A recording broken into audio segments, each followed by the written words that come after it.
Hello, and welcome once again to Friday Focus, where we do not focus on what is seen, but on what is unseen. Friday Focus is continuing our look at the Psalms, and of course today we're on Psalm 13. And I title it, Where Are You, God? It's as old as Adam and Eve. The wife is talking, and the husband is, well, who knows where he is.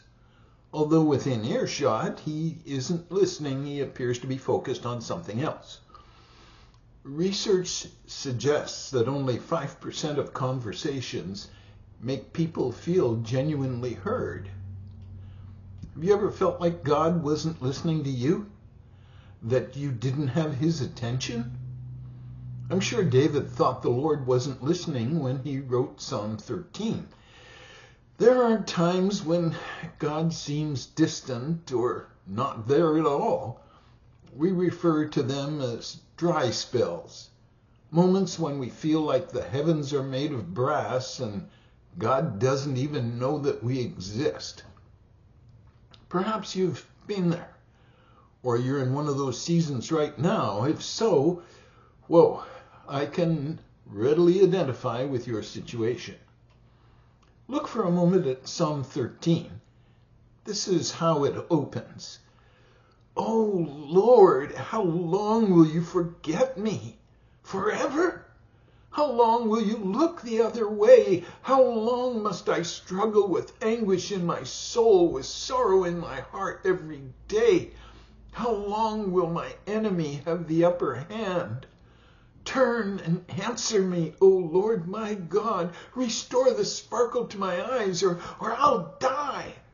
Don't let my enemies gloat, saying, we have defeated him. Don't let them rejoice at my downfall. But I trust in your unfailing love. I will rejoice because you have rescued me. I will sing to the Lord because he is good to me. Psalm 13, verses 1 through 6. Did you notice anything about the way the psalm was written? Its 6 verses are divided into 3 sections of 2 verses each. The first section, David's feeling he's been forgotten by God. That's verses 1 and 2. The second section, David's prayer and request of God, in verses 3 and 4. And then finally, the third section is David's answer to his feelings about God, verses 5 and 6. If in fact all scripture is inspired by God, then we can safely say that the way David deals with his feelings of isolation from God teaches us how to approach the situation, whether we find ourselves in similar circumstances. Whenever we're there, we know how to approach God. What's David's problem? Well, God seems to be distant. In David's words, God has not only forgotten him, but won't even look at him. This appears to result in a lot of inner turmoil for David.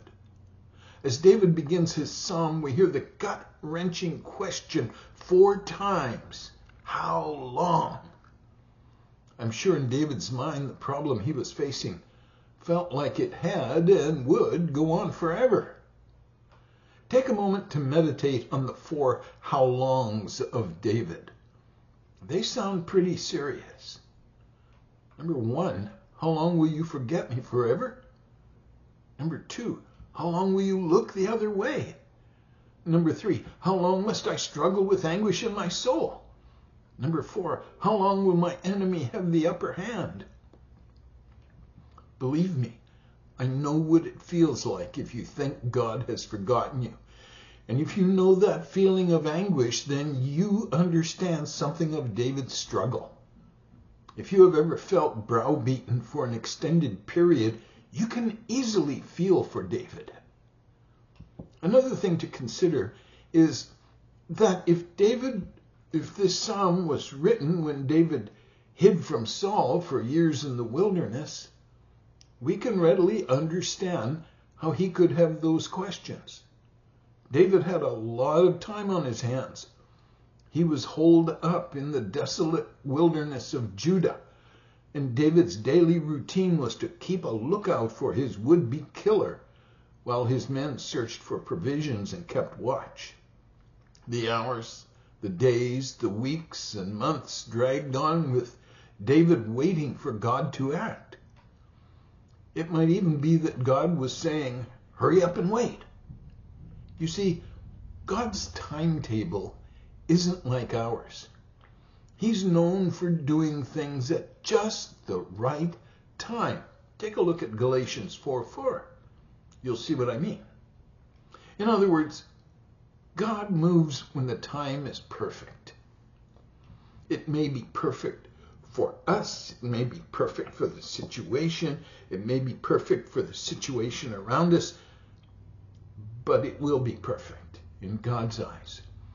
So we've just looked at David's problem. Now look at David's prayer, verses 3 and 4.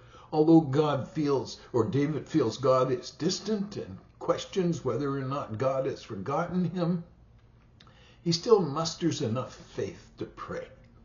Do you do that?